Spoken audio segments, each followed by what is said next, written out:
The church parking lot was almost empty when Noah Bennett pulled in that evening. Christmas lights were still wrapped around the trees, glowing softly against the cold night. But most of the cars were gone. The Christmas Eve service had ended nearly an hour ago. Families had already driven home to warm houses, noisy kitchens, and tables crowded with food. Noah sat in his car for a moment before turning off the engine. He was 42 and used to spending Christmas with people. Big groups, loud laughter, kids running between rooms. This year was different.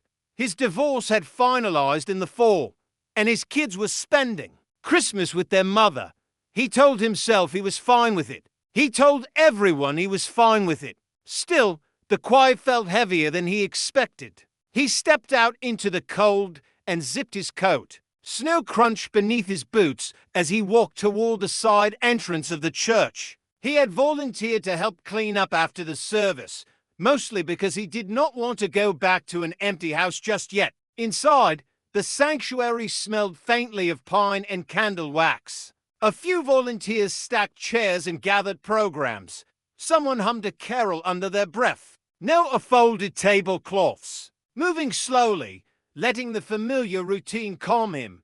Near the back of the building, a light still glowed in the small fellowship hall. Noah glanced toward it. Curious, the hall was usually locked after services. He walked closer and peered through the glass panel in the door. Inside sat an elderly woman alone at one of the long tables. She wore a pale blue coat and a wear-upon hat pulled low over her ears. Her purse sat neatly beside her chair, and a small paper cup rested between her hands. She stared down at it, shoulders slightly hunched, like she was waiting for something she was not sure would arrive. Noah hesitated, unsure if he should intrude.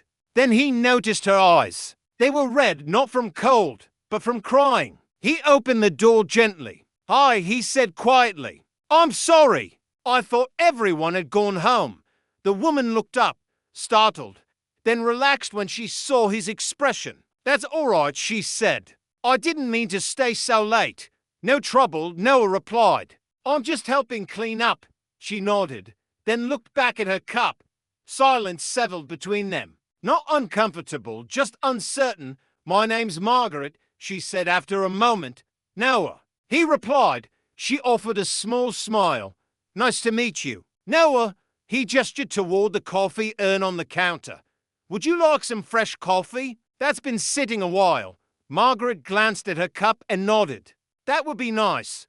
Noah poured her a new cup and brought it back. She wrapped both hands around it immediately, sighing softly. "Thank you," she said. "My hands don't warm up like they used to." Noah sat across from her. "If you don't mind me asking," he said carefully, "are you waiting for someone?" Margaret shook her head. "No, I was waiting for the buses to start running again." Noah frowned. "You didn't drive." "I don't anymore," she said. "My eyesight isn't what it used to be." He glanced at the clock on the wall. It was nearly 10. "The buses don't run this late on Christmas Eve," he said. Margaret's lips pressed together. "I found that out after the service." Something tightened in Noah's chest. "Do you live far?" he asked. "About 20 minutes," she replied. "On foot, in the cold." Noah did not hesitate. "I can drive you home," he said. Margaret looked at him sharply. "Oh no, I couldn't ask that." "You're not asking," Noah said gently. "I'm offering." She shook her head. "It's Christmas Eve. You probably have somewhere to be." Noah smiled, soft but honest. "I don't." Margaret studied his face, searching for something. After a long moment, she nodded. "If you're sure," she said quietly. "I am." The drive was calm, the roads nearly empty. Snow reflected the streetlights, turning everything soft and muted. After a few minutes, Margaret spoke again. "I come to church every Christmas," she said, "even after my husband passed. He loved the music." "I'm sorry," Noah said. She nodded. "He's been gone 5 years. The house still feels too quiet sometimes." Noah understood that feeling more than he wanted to admit. When they reached her building, Noah parked and walked her to the door. She fumbled with her keys, then paused. Would you like to come in for a moment? She asked. I have cookies. Noah smiled. I'd like that. Inside, her apartment was small but tidy. A modest Christmas tree sat in the corner, decorated with mismatched ornaments. Margaret set a plate of cookies on the table and poured 2 glasses of milk. My grandson helped me bake these last week, she said.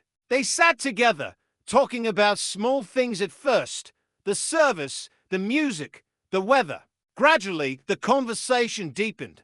My kids are with their mom this year, Noah admitted. First Christmas like that, Margaret nodded knowingly. Firsts are the hardest. He smiled. Faintly. I didn't expect the choir to feel so loud. Margaret reached across the table and placed her hand over his. It won't always feel this way, she said. But it's okay that it does right now. After a while, he stood to leave. At the door, Margaret handed him a small wrapped package from beneath the tree. I think you should have this, she said. Noah opened it carefully. Inside was a simple ornament shaped like a star. My husband used to say stars were reminders, Margaret said. Even when it's dark, something's still shining. Noah felt his eyes sting. Thank you, he said quietly. On the drive home, the house did not feel quite as empty. Noah placed the ornament on his own small tree and sat down, breathing in the stillness without fear.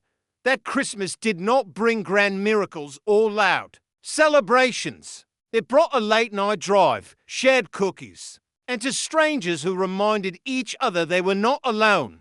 And sometimes, that kind of kindness is exactly what the season is meant for. Thanks for watching.